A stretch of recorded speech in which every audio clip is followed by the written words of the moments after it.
querido aluno. Aqui é Bruno Galvão, seu professor de ciências. Eu vou falar com você hoje sobre biomas e impactos ambientais. Essa vai ser a primeira parte. Na semana seguinte falarei da segunda parte. Esse é um assunto voltado para você, aluno do 7º ano do ensino fundamental. Qual é o principal objetivo dessa aula? Permitir que você, aluno, possa relacionar os biomas aos principais impactos ambientais. Bom, na última aula eu mostrei as regiões do Brasil com seus respectivos biomas. Eu vou começar deste mesmo ponto aqui. Bom, repare bem aqui o bioma Amazônia, que faz referência à floresta amazônica e ao Amazonas, portanto, essa região aí de verde. Bom, o bioma do Cerrado, que está aqui representado pela cor laranja, inclusive pega uma parte boa de Minas Gerais. Em amarelo, o bioma da Caatinga. A Caatinga, então, está mais na região nordeste do Brasil, e uma característica muito forte da Caatinga é o clima semiárido, e nós pensamos em seca no nordeste, nós pensamos nesse clima semiárido, semi de quase seco.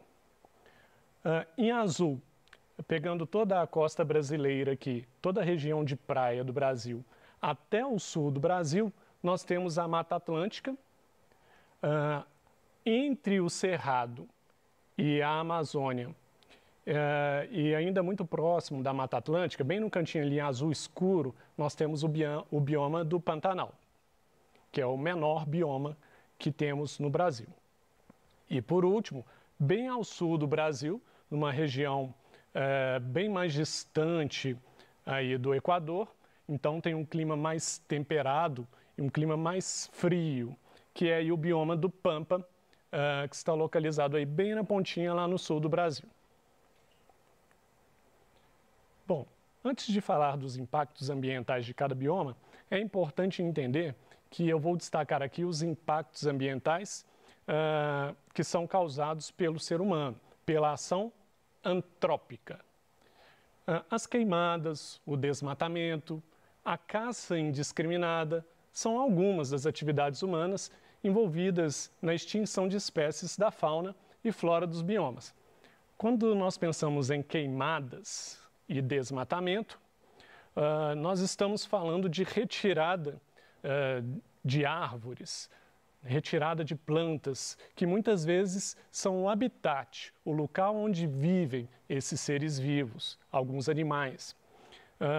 Então, tanto a queimada quanto o desmatamento, ela pode acabar levando à extinção de alguns animais por faltar o local onde ele vive. E no local onde ele vive, normalmente, estão aquelas... a sua nutrição, aquilo com que ele se alimenta. Por exemplo, alguns macacos precisam de se alimentar de frutas, por exemplo. Pássaros, alguns pássaros de sementes. Então, se você queima ou derruba essas árvores que contêm as sementes e as frutas, você está fazendo mal para esses animais e fazendo com que eles corram risco de extinção. E a caça indiscriminada. A caça pode ser para usar a carne de algum animal na alimentação, a caça pode ser para usar a pele para fazer alguma roupa chique de couro de algum animal, ou um tapete belíssimo e caríssimo de pele de onça, enfim. A caça indiscriminada também é um dos fatores, é um tipo de ação antrópica que pode levar à extinção de seres vivos nos biomas. Vamos falar um pouquinho de alguns biomas hoje. Amazônia. Um dos principais problemas da Amazônia é o desmatamento ilegal e predatório. O desmatamento diminui a formação de serrapilheira, tornando o solo pobre em nutrientes. Bom, nós já vimos que a floresta amazônica, na verdade, ela tem um solo pobre e arenoso. E o que mantém aquelas árvores gigantescas e toda a diversidade da floresta amazônica, o que mantém aquele solo capaz de permitir o crescimento desses vegetais maravilhosos, é o que nós chamamos de serrapilheira. são as próprias folhas das árvores que vão caindo no chão e aquelas folhas então vão servir de nutriente, elas vão alimentar o solo, elas vão formar o solo, além dos animais que morrem ali no meio da floresta e também vão se juntar ao solo, liberando ali no solo nutrientes, sais minerais. Então, quando você provoca desmatamento, você pratica o desmatamento ilegal, as queimadas, você está tirando também do solo serrapilheira. Se você tira uma árvore, não tem folhas de árvore para cair no solo e tornar aquele solo cheio de nutrientes. E à medida que você vai tirando a árvore de uma grande região, então você vai ter também uma grande região de solo sem nutrientes. Bom, as áreas desmatadas da Amazônia, sob pastagens ou convertidas em floresta secundária, ou seja, já degradadas e abandonadas, elas somam pelo menos 80% do total que já foi alterado pelo homem. Então, parte do desmatamento, além da extração da madeira, depois que se extrai aquelas plantas dali, muitas vezes o ser humano faz pastagens naquela região, pratica pecuária, entre outros. E outra questão também importante é que, às vezes, ocorre crescimento de floresta secundária. O que é uma floresta secundária? Você tinha uma mata nativa, a floresta amazônica, sem o homem nunca mexer. Aí o ser humano foi lá e retirou várias árvores, várias plantas e utilizou essa madeira, etc. E depois de um tempo, as plantas começam a crescer ali novamente. Só que isso demora muitos anos, principalmente quando se trata de árvores de mais de 30 metros de altura, como na floresta amazônica. E essa floresta secundária, nem sempre ela é igualzinha à floresta primária, nativa. Às vezes vai se destacar arbustos, ou seja, plantas bem menores do que o que havia ali antes. Bom, as queimadas são outro grande problema na Amazônia e muitas vezes essas queimadas são realizadas por fazendeiros para ampliar as áreas de cultivo deles. Bom, as queimadas eu já falei aqui, o efeito da queimada é muito semelhante ao efeito do corte de árvores, que você está retirando ali plantas, mas a queimada ainda tem outros fatores extras.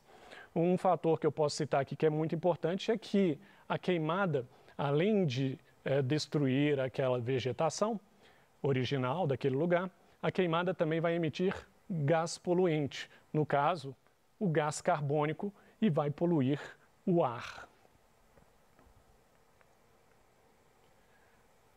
Um dado importante, segundo o INPE, Instituto Nacional de Pesquisas Espaciais, ocorreu um aumento do desmatamento na Amazônia em 2019.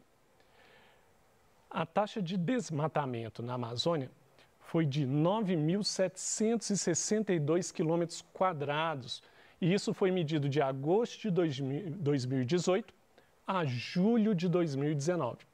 Esse valor representa um aumento de 29,54%, praticamente 30% é um aumento do desmatamento em relação ao ano anterior, em relação a 2018. Esse dado aqui, ele está falando então de uma medida que foi de agosto de 2018 a julho de 2019. Existem muitos dados aí, alguns dados que você pode encontrar na internet vão estar comparando só um mês, julho de 2018 em relação a julho de 2019, abril de 2018 em relação a abril de 2019, de janeiro a julho de 2018 comparado com janeiro a julho de 2019. Eu estou falando isso com você porque esse aqui é um número referente a este período e você vai encontrar vários números aí na internet, mesmo em sites oficiais, porque vão estar medindo momentos diferentes. O importante a se destacar aqui é que em praticamente todos os casos, mesmo comparando mês a mês, ou um semestre ou um ano, nós temos um aumento do desmatamento na floresta amazônica entre 2018 e 2019. Bom, esse mapa aqui está mostrando uma área de monitoramento e essa área aqui na região amazônica, destaque para essa cor laranja, está dividida em quadrados, porque essas áreas são chamadas de áreas prioritárias E esses quadrados aí, essas regiões aí, que estão em laranja, são regiões extremamente importantes porque nelas ocorre a maior parte do desmatamento. Esse monitoramento é feito via satélite, então é um monitoramento muito preciso. Ameaça de extinção. Nós temos aí na Amazônia esse belíssimo animal, o peixe-boi da Amazônia. Esse animal está em ameaça de extinção. Um dos motivos, inclusive, é por causa da caça dele para uso da carne desse animal. Na Amazônia ainda, ameaça de extinção, agora eu vou mostrar aqui uma planta que é o famoso mogno. Mogno é uma árvore, a árvore do mogno que produz uma das madeiras mais fortes e mais bonitas que existem. E hoje em dia não é legal fazer móveis desse material, de mogno, porque essa árvore está em processo de extinção, ameaçada de extinção. Bom, falamos um pouco da floresta amazônica e da questão de alguns impactos ambientais sofridos dentro dessa floresta. Vamos falar agora da Mata Atlântica. A degradação da Mata Atlântica ela está relacionada à ocupação do território brasileiro pelos portugueses, que começou no século XVI. Já vou passar para a próxima aqui, porque aí eu já falo das duas. Essa intensa ocupação do bioma foi acompanhada de atividades de grande impacto ambiental, como a exploração do pau-brasil e a agricultura. No caso da agricultura, plantação de cana-de-açúcar e café. Então, quando estudamos a história do Brasil, o descobrimento do Brasil, lá na história, nós sabemos que os portugueses, então, exploraram bastante as terras brasileiras e como os portugueses chegaram de navios, chegaram na região costeira do Brasil, ou seja, nas praias do Brasil, e é justamente a região característica da Mata Atlântica. Obviamente, então, essa região foi a primeira a ser explorada pelos portugueses, e os portugueses exploraram muito o famoso pau-brasil, que é uma madeira também de altíssima qualidade. Além disso, eles também fizeram muitas plantações, e mais para frente, junto com o auxílio de escravos, que foi uma época de grande intensidade na escravidão, e também do uso de indígenas, foi também feito grandes plantações de cana-de-açúcar e café aqui no Brasil. Essa degradação, então, ela continua até hoje, principalmente por causa da pressão urbana. Entre as espécies vegetais, muitas correm risco de extinção. Por que continua até hoje? É importante você, aluno, saber que a região de Mata Atlântica é a região que concentra 70% em média da população brasileira. É a área principal que nós ocupamos. Portanto, a Mata Atlântica é um bioma dos mais explorados por nós seres humanos e mais destruídos. Na fauna, ou seja, quando pensamos nos animais, observa-se um número elevado de espécies ameaçadas de extinção, sendo que a fragmentação deste ecossistema é uma das principais causas.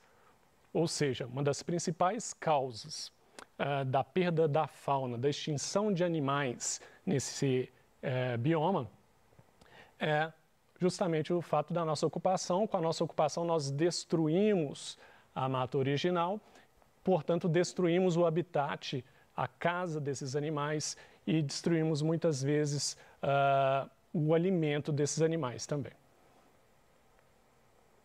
Aqui um exemplo da Mata Atlântica que está em ameaça de extinção. Esse animal, o muriqui do norte, é o maior macaco brasileiro, ele pode pesar até 15 quilos. Está aí um animal que está em extinção, pertencente à Mata Atlântica. Temos outro exemplo aqui que eu não poderia deixar de mostrar, já que eu falei do descobrimento do Brasil, da chegada dos portugueses e a da famosa exploração do pau-brasil. Está aqui uma fotografia do pau-brasil, também espécie ameaçada de extinção. Bom, aproximadamente 100 milhões de brasileiros dependem desse bioma para a produção de água, manutenção do equilíbrio climático e controle da erosão e enchentes. Bom, esse número aqui, falando que 100 milhões de brasileiros dependem desse bioma da Mata Atlântica, ele é muito fácil de perceber quando eu disse anteriormente, 70% da população do Brasil está acomodada nessa região de Mata Atlântica. Então, um dado justifica o outro. Segundo os dados do INPE, Instituto Nacional de Pesquisas Espaciais, coletados entre 2016 e 2018, 5 estados ainda mantêm altos índices de desmatamento. Infelizmente, o nosso estado, Minas Gerais, Paraná, Piauí, Bahia e Santa Catarina. Finalmente, o último bioma que eu vou falar sobre impactos ambientais hoje é o bioma do Pampa. Então, vamos lá. O relevo do Pampa, ele é plano. E nesse relevo predomina as gramíneas.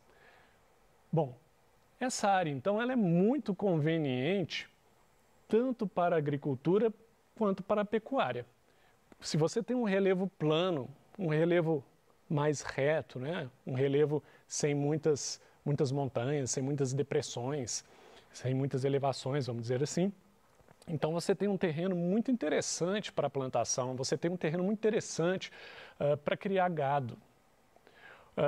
Terrenos que têm muitas montanhas, terrenos com declives acentuados, acabam sendo problemáticos para a criação de gados, porque isso força muito o animal e esse animal, quanto mais em repouso ele ficar, mais macia a carne dele vai ser. Então, está aqui um ambiente super interessante para a pecuária, mas também para a agricultura. Bom, o uso de áreas para pecuária extensiva é um grande problema, então. Agora, por quê? Porque a pecuária, esses animais criados vão causar o pisoteamento das gramíneas. Isso vai favorecer a formação de deserto. As gramíneas, com suas raízes, elas protegem o solo, elas dão sustentação ao solo. Você pode perceber que em barragens, quando você quer evitar deslizamento, você planta gramas, você planta vários tipos de plantas que a raiz delas, junto ao solo, ajuda a proteger esse solo de processos erosivos. Agora, os impactos ambientais dos pampas são os menos estudados. Este bioma possui a menor porcentagem territorial destinada à conservação. Ele possui uma pequena parte apenas destinada à conservação justamente por falta de estudo. Então, é um território, é uma região, é um bioma pouco estudado, então pouco se sabe sobre os animais que estão sofrendo extinção nessa região ou plantas. Aqui, como exemplo de ameaça de extinção no Pampa, eu tenho aqui o caboclinho de chapéu cinzento, é um pássaro muito bonito e a ameaça de extinção dele está relacionada principalmente à retirada de alimento desses animais. Um exemplo é as sementes de araucária, que esse animal pode se alimentar, e as araucárias também estão sendo tiradas de várias regiões da Mata Atlântica e acaba influenciando também as regiões próximas ali do Pampa. Só alguns pontos principais, então. Nós falamos, então, de desmatamento, queimadas e caça indiscriminada. Lembrando que tanto o desmatamento quanto as queimadas estão destruindo o local onde os seres vivos residem. E a caça indiscriminada está diminuindo diretamente o número desses animais, porque está matando esses animais de forma direta. É isso que eu gostaria de falar com você hoje. Eu gostaria de te desejar bons estudos.